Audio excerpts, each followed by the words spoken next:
प्यारे बच्चों, आप सभी लॉकडाउन के कारण अपने अपने घरों में हैं। ऐसे समय में हम लेकर आए हैं आपके लिए डिजी साथ कार्यक्रम। इसके माध्यम से आप प्रत्येक दिन सोमवार से शुक्रवार तक पूर्वाह्न 10 से 12 तथा अपराह्न 1 से 2 बजे तक अपने अपने कक्षाओं के अनुरूप कार्यक्रम देख सकेंगे। स्कूली शिक्षा एवं साक्षरता विभाग, झारखंड। नमस्ते दोस्तों, आप सबका झारखंड सरकार के डीजी साथ प्रोग्राम में स्वागत है।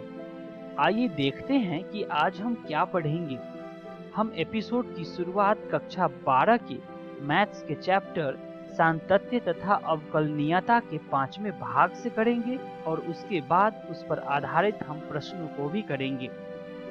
इसके बाद हम कक्षा 12 में ही फिजिक्स के चैप्टर विद्युत धारा के तीसरे भाग को समझेंगे और उस पर आधारित हम प्रश्नों को भी करेंगे। तो आइए शुरू करते हैं हम अपना प्रोग्राम डीजी साथ। अब पढ़ाई नहीं रुकेगी।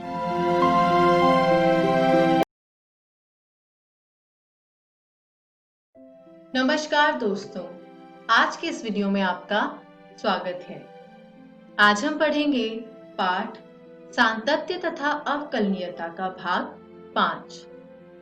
पिछली वीडियो में हमने जाना संतत फलनों के बारे में, अवकलनीयता के बारे में और साथ ही हमने देखे श्रृंखला नियम, अस्पष्ट फलनों का अवकलज और संयुक्त फलनों का अवकलज। तो चलिए आगे बढ़ते हैं और जानते हैं इस पाठ के आज के भाग में हम क्या पढ़ेंगे। आज हम पढ़ेंगे प्रतिलोम त्रिकोणमितीय फलनों के अवकलज, यानी इसी को यदि मैं अंग्रेजी में कहूं तो differentiation of inverse trigonometric functions. चलिए आगे बढ़ते हैं और शुरू करते हैं। इसे हम समझेंगे एक उदाहरण की सहायता से। कहा गया है f of x बराबर साइन इनवर्स x का अवकलज ज्ञात कीजिए और यह मान लीजिए कि इसका अस्तित्व है। तो आइए हल करते हैं। मान लीजिए कि y बराबर है fx के, जो कि बराबर है साइन इनवर्स x के, यानी साइन x के प्रतिलोम के। तो यदि इसको मैं ऊपर वाले दिए गए समीकरण को थोड़ा सा बदल दूं तो वो हो जाएगा x बराबर साइन y। अब इन दोनों पक्षों का x के सापेक्ष हम अवकलन करेंगे। जब हम इसका अवकलन करेंगे तो हमको प्राप्त होगा 1 बराबर cos y into dy by dx या फिर cos y गुना dy बटे dx। तो यहाँ पे हुआ क्या, जब हमने बाएं पक्ष का x के सापेक्ष अवकलन किया तो dx बटे dx हो गया 1, लेकिन साइन के साथ जो कोण है वो y है और x के सापेक्ष अवकलन किया जा रहा है। तो यहाँ हमने उपयोग में लाया श्रृंखला नियम को। तो साइन y का जब y के सापेक्ष में अवकलन हुआ तो वो हो गया cos y और साथ ही में गुना में रह गया dy बटे dx। आइए आगे बढ़ते हैं। अब यदि dy बाय dx गुना में जो cos y था उसको दूसरी ओर लिया जाए तो हो जाएगा dy बटे dx बराबर 1 बटे cos y, यानी हम ऐसे भी लिख सकते हैं कि dy बाय dx बराबर 1 बटे में cos गुना साइन इनवर्स x। कुछ नहीं किया है, सिर्फ y जो है उसका मान हमने समीकरण में स्थापित कर दिया है। अब हमें पता है कि cos y का मान शून्य नहीं हो सकता। क्यों? क्योंकि फलन परिभाषित नहीं रहेगा। यानी अगर cos y शून्य नहीं हो सकता तो इससे हमें सीधा परिणाम में ये प्राप्त होता है कि साइन इनवर्स x जो है वो ना तो माइनस पाई बाय 2 के बराबर है और ना पाई बाय 2 के बराबर है। तो हम ये कह सकते हैं कि x का मान ना तो ऋणात्मक 1 के बराबर है ना ही 1 के बराबर है, जिससे हमें ये पता चला कि x जो है वो विवृत अंतराल -1, 1 में बिलोंग करता है। यानी x जो है वो -1 और 1 के बीच में दी गई कोई एक संख्या है। तो चलिए आगे बढ़ते हैं। अब हमें पता है कि x जो है वो -1,1 के विपरीत अंतराल में है, तो हम लिख सकते हैं कि साइन गुना साइन इनवर्स x जो है वो x के बराबर हो जाएगा। हमें पता है कि cos स्क्वायर थीटा बराबर होता है 1 माइनस साइन स्क्वायर थीटा के। और ऐसे कैसे? क्योंकि हमने पढ़ रखा है कि cos square theta plus sine square theta बराबर हो जाएगा 1 के। तो इसे हल करने पर हमें प्राप्त होगा 1 माइनस साइन, अब y की जगह पे आप साइन इनवर्स x लिख दीजिए, तो ये हो जाएगा 1 माइनस साइन गुना में साइन इनवर्स x का होल का स्क्वायर। अब साइन से साइन इनवर्स जाएगा, जैसे कि आपने ऊपर देखा वहां पे केवल x बच जाएगा, तो ये हो गया 1 माइनस एक्स स्क्वायर, यानी cos स्क्वायर y का मान है 1 माइनस एक्स स्क्वायर। अब अगर cos स्क्वायर y का मान 1 माइनस एक्स स्क्वायर है, तो cos y का होगा under root 1 minus x square. इससे हमें ये मिला कि y जो है वो बिलोंग करता है, या y एक संख्या है -π/2, π/2 के विपरीत अंतराल के अंदर, जिससे हमें ये पता चलता है कि cos y का मान जो है वो 0 से बड़ा है, यानी cos y धनात्मक है। तो cos स्क्वायर y अगर धनात्मक है तो 1 माइनस एक्स स्क्वायर के बराबर होगा जब, तो आप इसको कुछ इस प्रकार से हल करेंगे कि cos y बराबर अंडर रूट या फिर वर्गमूल 1 माइनस एक्स स्क्वायर। अब आप सोच रहे होंगे कि ये ऊपर हमने किया क्या? हमने ये किया कि जब आप वर्ग हटाएंगे cos y का, तो आपको प्लस में भी मिल जाएगा 1 माइनस एक्स स्क्वायर का वर्गमूल और माइनस में भी मिल जाएगा। लेकिन क्योंकि हमने ऊपर देखा है कि cos y जो है वो 0 से बड़ा है, तो इसलिए cos y बराबर होगा धनात्मक वर्गमूल 1 माइनस एक्स के वर्ग के। तो हम लिख सकते हैं कि dy/dx बराबर है 1 बटा cos y बराबर 1 बटा अंडर रूट में 1 माइनस एक्स स्क्वायर के। तो ये हमें हमारा हल प्राप्त हो गया। आगे बढ़ते हैं और एक और उदाहरण देखते हैं। अगला उदाहरण है कि f ऑफ x बराबर है tan इनवर्स x के, और इसका हमें अवकलज ज्ञात करना है, और यह मान लेना है कि इसका अस्तित्व है। अब मान लीजिए कि y बराबर है fx के और वो बराबर है tan इनवर्स x के, तो हम लिख सकते हैं कि x बराबर है tan y के। दोनों पक्षों का x के सापेक्ष अवकलन करने पर हमें प्राप्त होता है कि 1 बराबर हो जाएगा sec स्क्वायर y गुना dy/dx। अब ये हुआ कैसे? बाएं पक्ष में था x, उसका जब आप x के सापेक्ष अवकलन करेंगे तो आपको 1 प्राप्त होगा, और दाएं पक्ष में है tan y। अब क्योंकि y है x तो है नहीं, तो इसको अवकलज अगर आपको ज्ञात करना है तो आपको यहाँ पर श्रृंखला नियम का उपयोग करना होगा, जो कि हो जाएगा sec स्क्वायर y गुना dy/dx। अब हमें इससे प्राप्त हो गया कि dy/dx बराबर होता है 1/sec स्क्वायर y के। अब हमें पता है कि sec square theta minus tan square theta होता है 1 के बराबर, तो sec स्क्वायर थीटा की जगह हम लिख सकते हैं 1 प्लस tan स्क्वायर थीटा। लेकिन यहाँ पर थीटा की जगह y है, तो sec स्क्वायर y को हम लिख सकते हैं 1 प्लस tan स्क्वायर y। अब y हमारा क्या था? y बराबर fx बराबर tan इनवर्स x, तो y की जगह पर आप tan इनवर्स x डाल दीजिए और पूरे का वर्ग ले लीजिए, आपको मिल जाएगा 1/1 जमा x स्क्वायर। वो तो था tan इनवर्स x का अवकलज। अब यहाँ पर आप इसी प्रकार से इन्हीं कुछ स्टेप्स को फॉलो करते हुए आप सारे जितने भी ये प्रतिलोम त्रिकोणमितीय फलन हैं, जैसे कि cos inverse x, cot inverse x, sec inverse x, cosec inverse x, इन सभी के अवकलज को प्राप्त कर सकते हैं। cos इनवर्स x का होता है -1/√1 minus x square. cot inverse x का होता है -1/1 plus x square. sec inverse x का अवकलज होता है 1/x गुना वर्गमूल x स्क्वायर माइनस 1, और cosec इनवर्स x का होता है -1/x गुना वर्गमूल x स्क्वायर माइनस 1। ये तो थे प्रतिलोम त्रिकोणमितीय फलन और उनके अवकलज। साथ ही में ये जो डोमेन ऑफ f डैश है, ये क्या है? ये होता है कि अवकलज के बाद जो आपको फलन प्राप्त हो रहा है उसका प्रांत क्या होता है। जैसे cos इनवर्स x का है -1,1, cot इनवर्स x का है r, sec इनवर्स x का है -∞, -1, यूनियन 1, इन्फिनिटी, ऐसे ही cosec इनवर्स x का। आज के इस वीडियो को हम यहीं समाप्त करते हैं।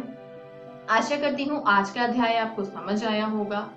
तो चलिए एक बार संक्षेप में देखते हैं आज हमने क्या सीखा। आज हमने सीखा प्रतिलोम त्रिकोणमितीय फलनों के अवकलज किस प्रकार प्राप्त किए जाते हैं, जिसमें हमने दो उदाहरण किए, tan इनवर्स x का और sin इनवर्स x का।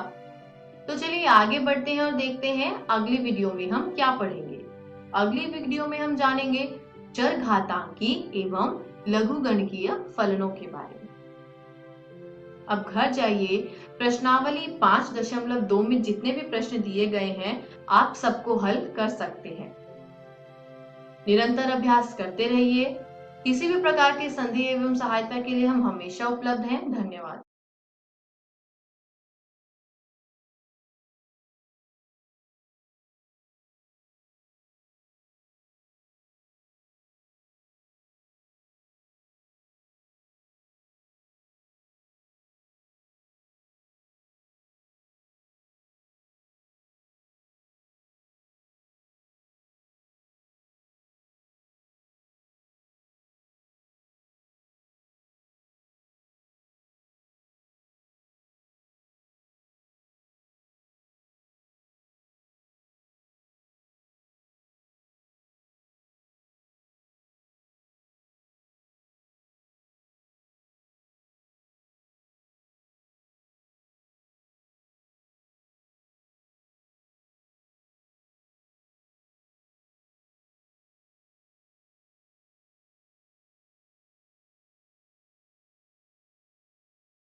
हेलो दोस्तों, भौतिकी की इस कक्षा में आप सभी का स्वागत है। दोस्तों, आज हम हमारे तीसरे अध्याय विद्युत धारा का तीसरा भाग समझेंगे और इस भाग में हम समझेंगे विभिन्न पदार्थ की प्रतिरोधकता, इसके बाद प्रतिरोधकता की तापमान पर निर्भरता और अंत में प्रतिरोधों का संयोजन। तो आइए इस भाग को शुरू करते हैं अपने पहले विषय विभिन्न पदार्थों की प्रतिरोधकता के साथ। दोस्तों, हमने अपने पिछले वीडियो में देखा था कि किसी पदार्थ या चालक का प्रतिरोध कुल 3 चीजों पर निर्भर करता है, जो थे चालक की लंबाई, चालक का अनुप्रस्थ काट क्षेत्रफल और पदार्थ की प्रकृति। लेकिन इनमें से पहले 2 बिंदुओं के बारे में हम पिछले वीडियो में बात कर चुके हैं। अब हम बात करते हैं तीसरे बिंदु यानी पदार्थ की प्रकृति की। दोस्तों, हर एक पदार्थ के अंदर मुक्त इलेक्ट्रॉन की गति के लिए अलग अलग पथ होता है, यानी किसी पदार्थ में पथ में रुकावटें ज्यादा होती हैं, जिससे कि प्रतिरोध ज्यादा होता है, जबकि किसी पदार्थ के अंदर रुकावट कम होती है, जिसकी वजह से इलेक्ट्रॉन आसानी से गति कर पाते हैं और पदार्थ का प्रतिरोध कम रहता है, जैसे किसी धातु में। दोस्तों, यहाँ पर पदार्थ की प्रकृति के लिए प्रतिरोधकता का उपयोग करते हैं, जिसे यहाँ रो से दर्शाया जाता है और इसकी परिभाषा होती है 1 मीटर स्क्वायर काट के क्षेत्रफल तथा 1 मीटर लंबे तार का प्रतिरोध प्रतिरोधकता कहलाता है। इसके साथ ही प्रतिरोधकता को निकालने के लिए हम इसी सूत्र का उपयोग करते हैं, जिससे रो आता है R गुणा A बटे L। और दोस्तों प्रतिरोधकता का SI मात्रक ओम मीटर होता है। आइए अब बात करते हैं अलग अलग प्रकार के प्रतिरोधों की 0 डिग्री सेल्सियस प्रतिरोधकता की। जैसे चालक की प्रतिरोधकता 0 डिग्री सेल्सियस पर 1.6 गुणा 10 की घात ऋणात्मक 8 से 98 गुणा 10 की घात ऋणात्मक 8 ओम मीटर तक होती है। यानी किसी चालक में प्रतिरोधकता का मान काफी कम होता है,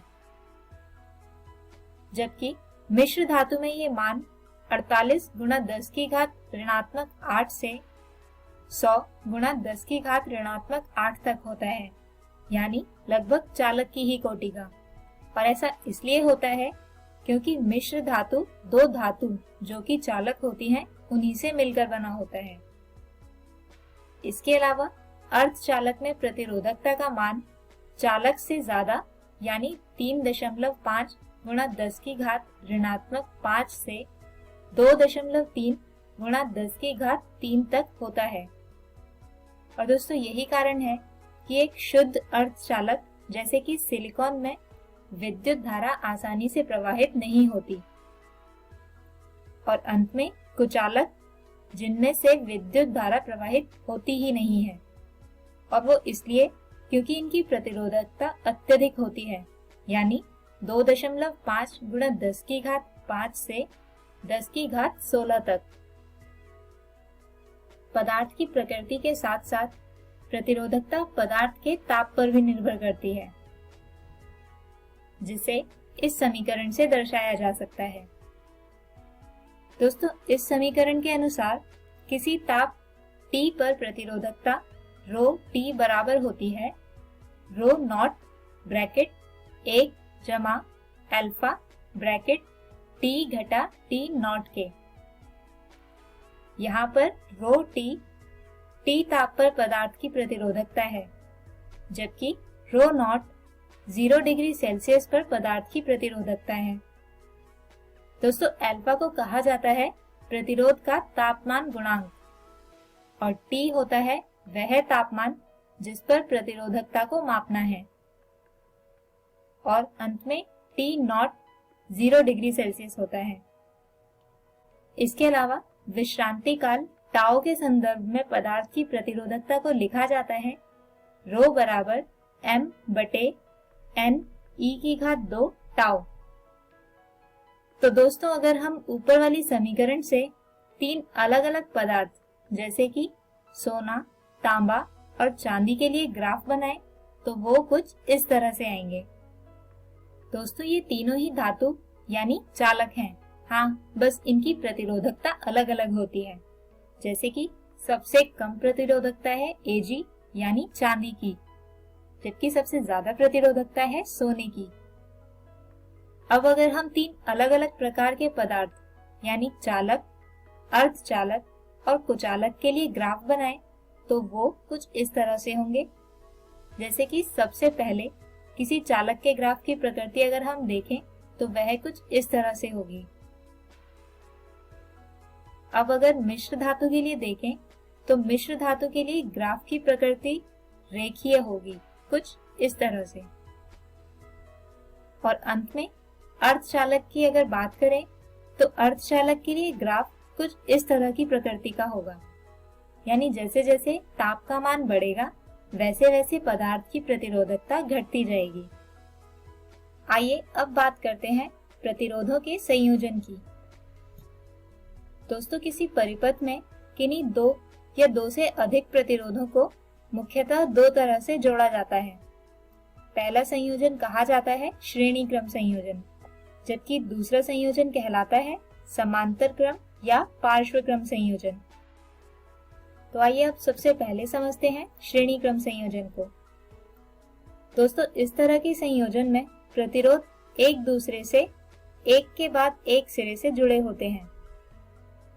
अब जैसे यहाँ इस चित्र में दिखाया गया है कि R2 प्रतिरोध R1 प्रतिरोध के एक सिरे से जुड़ा है, जबकि R3 प्रतिरोध R2 के दूसरे सिरे से जुड़ा है।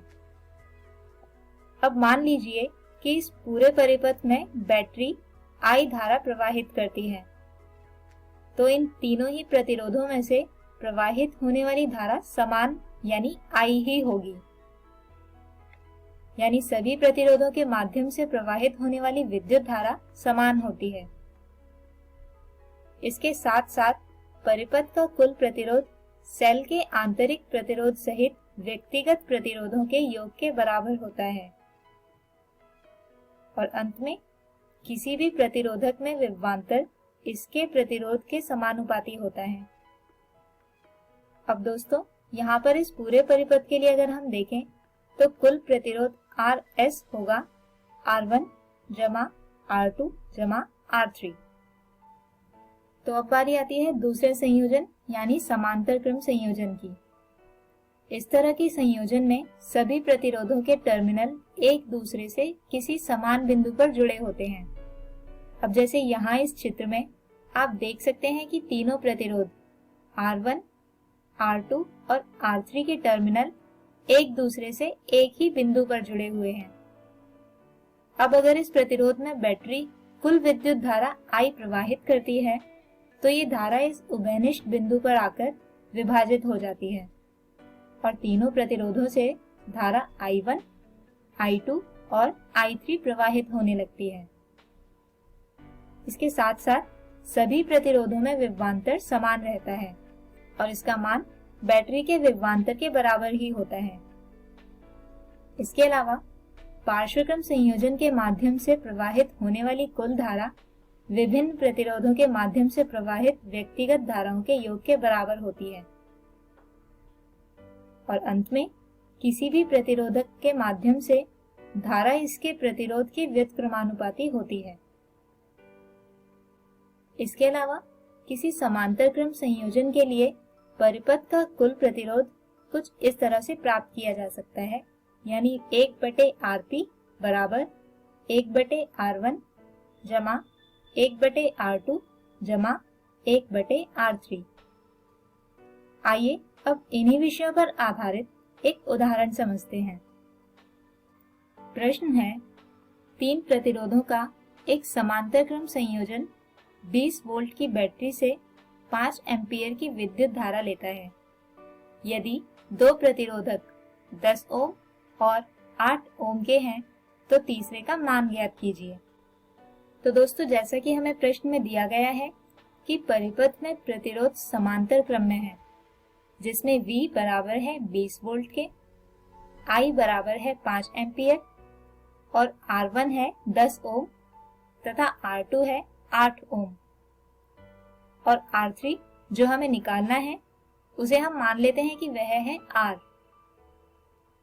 अब जैसा कि हम ओम के नियम से जानते हैं कि कुल प्रतिरोध Rp बराबर होगा V/I के, यानी 20/5 बराबर होगा 4 ओम के। इसके साथ साथ समांतर क्रम संयोजन में कुल प्रतिरोध को लिखा जा सकता है 1/Rp बराबर 1/R1 जमा 1/R2 जमा 1/R3। अब इसमें Rp, R1 तथा R2 का मान रखने और हल करने पर R आता है 40 ओम, यानी तीसरा प्रतिरोध 40 ओम का होगा। तो दोस्तों, हम उम्मीद करते हैं कि आपको आज का ये वीडियो समझ आया होगा। हमारे आज के इस वीडियो में हमने समझा विभिन्न पदार्थों की प्रतिरोधकता को, जिसे लिखा जा सकता है रो बराबर R गुणा A/L से। इसके बाद जाना प्रतिरोधकता की तापमान निर्भरता को और अलग अलग प्रतिरोधों के लिए प्रतिरोधकता और तापमान के बीच के ग्राफ को समझा। और अंत में हमने बात की प्रतिरोधों का संयोजन की, जो 2 प्रकार के होते हैं, श्रेणी क्रम संयोजन और पार्श्व क्रम संयोजन। हमारे अगले वीडियो में हम बात करेंगे विद्युत ऊर्जा की। इसके बाद समझेंगे विद्युत शक्ति को और अंत में हम बात करेंगे सेल, ईएमएफ और आंतरिक प्रतिरोध की। तब तक के लिए गुड बाय।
नमस्ते दोस्तों, डीजी साथ के आज के एपिसोड में आशा करता हूँ कि आपको बहुत कुछ सीखने को मिला होगा।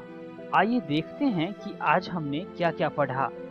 आज हमने कक्षा 12 में मैथ्स के अध्याय सांतत्य तथा अवकलनीयता को पढ़ा और इसके बाद हम कक्षा 12 में ही फिजिक्स के चैप्टर विद्युत धारा को समझा और इन पर आधारित प्रश्नों को भी किया। एक जरूरी सूचना, इस एपिसोड को जो हमने अभी देखा इसका पुनः प्रसारण YouTube पे किया जाएगा इकोवेशन के चैनल पे ठीक 3 बजे से। तो यदि आप अपने दोस्तों के साथ भी एपिसोड शेयर करना चाहते हैं या पुनः देखना चाहते हैं तो YouTube पर डीजी साथ इकोवेशन सर्च करें और आप इस वीडियो तक पहुंच जाएंगे। धन्यवाद दोस्तों।